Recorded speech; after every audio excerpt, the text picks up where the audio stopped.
సంగారెడ్డి జిల్లా ఐడిఏ బొల్లారం పరిధిలో దారుణం జరిగింది. ఓ మహిళను భర్త ఎదుటే పొదల్లోకి తీసుకెళ్లి గుర్తు తెలియని వ్యక్తులు గొంతు కోసి హత్య చేశారు. వెంకటేశ్వర కాలనీలో ఉంటున్న బీహార్కు చెందిన దంపతులు కూరగాయలు కొనుగోలు చేసేందుకు బైక్పై వెళ్లి వస్తుండగా ఈ ఘటన జరిగింది. గండిగూడెం వద్ద బైక్ ఆగిపోవడంతో పక్కనే ఉన్న చెట్ల పొదల్లోంచి వచ్చిన దుండగులు భర్తపై కత్తితో దాడి చేసి మహిళను పొదల్లోకి లాక్కెళ్లారు. అనంతరం గొంతు కోసి హత్య చేసి పరారయ్యారు. ఈ కేసులో పోలీసులు దర్యాప్తు వేగవంతం చేశారు. ప్రత్యేక బృందాలతో అన్ని కోణాల్లో పరిశీలిస్తున్నట్లు డీసీపీ శ్రీనివాస్ తెలిపారు.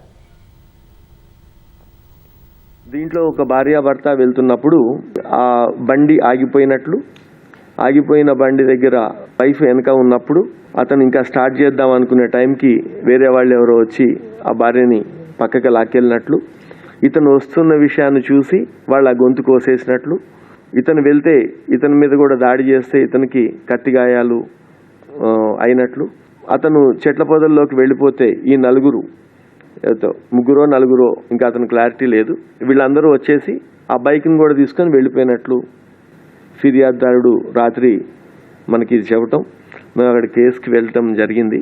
అన్ని టీమ్స్ కూడా వర్కౌట్ చేస్తున్నాయి. దాంట్లో చాలా కోణాలు దీన్ని ఇంకా పరిశోధన చేయాల్సింది ఉంది.